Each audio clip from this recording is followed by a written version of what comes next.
Hello guides, आज हम लोग डिस्कशन करने जा रहे हैं केमिकल बॉन्डिंग। जैसा आप टॉपिक के नेम से ही समझ रहे हैं कि आज हम लोग बॉन्डिंग पढ़ेंगे। अगर हम लोग बॉन्डिंग की बात करें अभी तक आप जानते होंगे ionic bonding, covalent bonding, metallic bonding, van der Waals bonding et cetera. आपने लगभग कई प्रकार के बॉन्डिंग की आप लोग ने डिस्कशन किया है, लेकिन हम लोग केमिकल बॉन्डिंग चैप्टर में सिर्फ कोवलेंट बॉन्डिंग की डिस्कशन करने जाएंगे, क्योंकि जो कोवलेंट बॉन्डिंग होती है, कोवलेंट बॉन्डिंग अप्रॉक्स 95% कंपाउंड्स में पाई जाती है। कोवलेंट बॉन्डिंग लगभग 95% कंपाउंड्स में पाई जाती है। इसीलिए हम कह सकते हैं कि जो कोवलेंट बॉन्डिंग है ये हमारा fundamental concept of the chemistry है। तो आइए हम लोग डिस्कशन करते हैं कोवलेंट बॉन्डिंग। अगर हम कोवलेंट बॉन्डिंग की बात करें, चाहे ऑर्गेनिक केमिस्ट्री हो, फिजिकल केमिस्ट्री हो, या आप इनऑर्गेनिक केमिस्ट्री की बात करें, आपको लगभग कंपाउंड्स में आपको कोवलेंट बॉन्डिंग ही मिलेगा। तो आइए हम इसकी डिफिनीशन की बात करते हैं। Definition of covalent bond. अगर हम लोग डिफिनीशन ऑफ कोवलेंट बॉन्ड की बात करें, अभी तक जनरली आप लोग डिफिनीशन पढ़े हैं कि the bond which is formed by sharing of electrons are called covalent bond। ये हमारा एक जनरल डिफिनेशन, या कहें आप छोटे क्लासों में आप ये बॉन्ड डिफिनेशन पढ़ते हैं, लेकिन आप हायर क्लासेस में इस डिफिनेशन को नहीं पढ़ेंगे। जो हमारा मॉडर्न डिफिनेशन है एग्जैक्ट हम लोग जो पढ़ेंगे, हम यहाँ पे पढ़ेंगे कि the bond which is form या which are form by overlapping of orbitals are called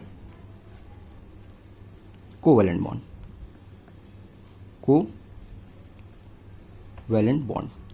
जो हमारा मॉडर्न डिफिनेशन है, हम लोग क्या पढ़ेंगे कि the bond which is form by overlapping of orbitals के ओवरलैपिंग से जो बॉन्ड बनेगा हम उसे क्या कहेंगे? कोवलेंट बॉन्डिंग कहेंगे।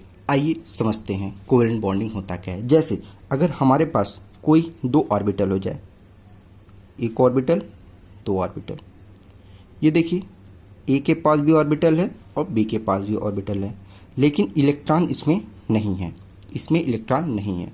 अगर ये लोग क्या करते हैं? ओवरलैपिंग करते हैं। अगर ये ऑर्बिटल्स ओवरलैपिंग करते हैं, जैसे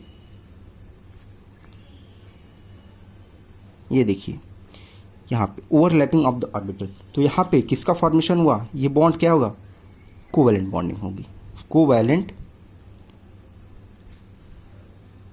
ये बॉन्ड कैसा होगा? कोवैलेंट बॉन्ड होगा, क्योंकि यहाँ पे क्या है? Sharing of orbitals. और अगर इसकी हम बात करें, यह centred two centred zero electron sharing bond है। नेक्स्ट अगर हम बात करें, हमारे पास ए ऑर्बिटल है जिसके पास सिंगल इलेक्ट्रॉन है, और बी जो हमारा एम्प्टी है। अगर इन दोनों ऑर्बिटल्स के बीच शेयरिंग होगा, तो यहाँ पे भी बॉन्डिंग जो बनेगी हमारी कैसी बॉन्डिंग होगी? कोवैलेंट बॉन्डिंग होगी। और इस बॉन्ड को हम लोग क्या नाम देंगे? Two centred one electron bonding. Next अगर हम बात करें, हमारे पास ए जिसके पास एक इलेक्ट्रॉन, बी जिसके पास भी एक इलेक्ट्रॉन है। अगर ये दोनों ऑर्बिटल की शेयरिंग होगी तो भी बॉन्ड बनेगा। ये देखिए यहाँ पे भी जो बॉन्ड बना ये क्या है, कोवैलेंट बॉन्डिंग है। और इस बॉन्ड का क्या नाम है, two centred two electron bonding. अगर नेक्स्ट हम बात करें कि अगर हमारे पास ए कंपाउंड है जिसके पास कोई इलेक्ट्रॉन नहीं है, बी कंपाउंड है जिसके पास भी कोई इलेक्ट्रॉन नहीं है, अब यहाँ पे एक सी कंपाउंड है, एक हमारे पास सी कंपाउंड है जिसके पास 2 इलेक्ट्रॉन है। तो अगर ये दोनों बॉन्डिंग बनाएंगे, ए ये देखिए, बी ये देखिए शेयरिंग हुआ, और यहाँ पे ये देखिए सी जिसके पास 2 इलेक्ट्रॉन, यहाँ पे देखिए। तो अगर ऐसी बॉन्डिंग बनती है, अगर ऐसी बॉन्डिंग बनती है, हम लोग कहेंगे 3 centred two electron bonding, 3 centred two electron bonding. तो कहने का मतलब कोवैलेंट बॉन्डिंग क्या होती है कि the bond which is form by sharing